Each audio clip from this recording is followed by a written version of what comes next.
Partie 7. L'argent apprend la discipline. Kazongo a remboursé toutes ses dettes, mais le porte-monnaie n'a pas fini de le corriger.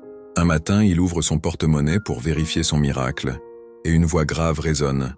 « Gasongo, tu as remboursé, mais tu as encore gaspillé. L'argent n'est pas un jouet. » Gasongo cligne des yeux. « Seigneur, je pensais que j'avais fini. Je l'ai payé, nourri, lavé. Je lui ai même chanté une chanson. » La voix répond. « Ce n'est pas suffisant. Tu dois apprendre la discipline. » La première leçon, le budget.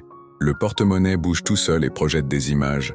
Billets pour nourriture, billets pour eau, billets pour électricité, billets pour plaisir. Gasongo, l'argent doit servir d'abord aux besoins essentiels, puis aux autres. Le reste, tu peux l'utiliser, mais avec sagesse. Gasongo prend note sur un bout de papier. Eau, nourriture, aider les autres. Et pas le poisson du marché à volonté. Compris. La deuxième leçon, le partage. Le porte-monnaie le guide jusqu'au marché. Il achète du riz, de l'huile et un peu de poulet. Mais cette fois, il offre une partie aux voisins pauvres. Une voisine. « Gasongo, tu es devenu un ange ou quoi ?» Gasongo sourit. « Non, juste un homme qui parle enfin avec son argent. » Le porte-monnaie brille. « Voilà.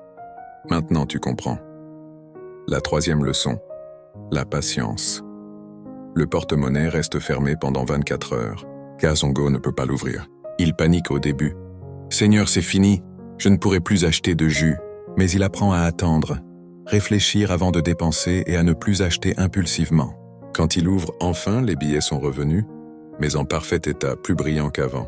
« Ah, merci Seigneur. Enfin un argent qui récompense la patience. » Gasongo commence à changer.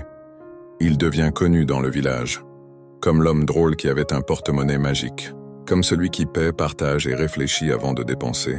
Même les enfants le regardent avec respect. « Tonton Gasongo, tu es notre professeur d'argent. » Gasongo rit. « Et tout ça grâce à mon professeur invisible, le porte-monnaie magique. » Fin de la partie 7. Gasongo apprend enfin à respecter l'argent. Mais va-t-il tenir ses bonnes habitudes?